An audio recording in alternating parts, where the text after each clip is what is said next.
আমাদের সবার মধ্যে অপূর্ণতা বলতে কিছু একটা আছে। যদি আপনি আমাকে জিজ্ঞাসা করেন লাইফের অপূর্ণতা কি, সত্যি কথা বলতে কয়টা বলবো ভাই।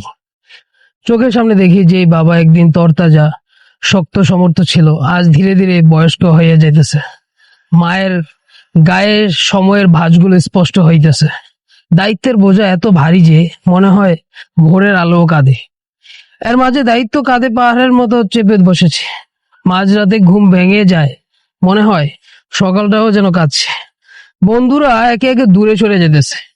যাদের সাথে আগে প্রতিদিন কথা হতো, এখন মাস বছর কাইটে যায়, কোনো খবর নাই। আত্মীয় স্বজনের সাথে ডিস্টেন্স এতটাই বেড়েছে যে এখন দেখা তো হয়ই না, আর কথাটাও সামান্য কিছুর মধ্যে সীমাবদ্ধ।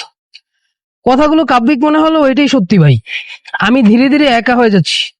হাসি আছে, কান্না আছে, কিন্তু কারোর সাথে শেয়ার করার মতো কেউ নাই। হুট করে মন খারাপ হয়ে যায়, ডিপ্রেশনে অন্ধকারে ডুবে যাই।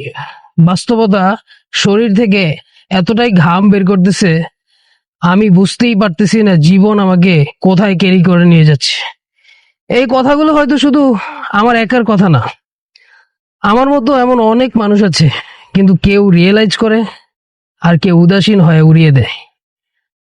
আমাকে পোলাপানের লগেই এমনটা হয়, কারণ সংসারের সম্পূর্ণ দায়িত্বটাই হয়তো শুধু পুরুষদের কাঁধেই বহন করে চলে। সবাই শুধু আশা করে, এক্সপেকটেশন রাখে, কিন্তু ভেতরের রিয়েল পেইন, এই হার্টের অ্যাকচুয়াল ক্রাই কেউ বুঝতে চায় না, কেউ ফিল করতে পারে না।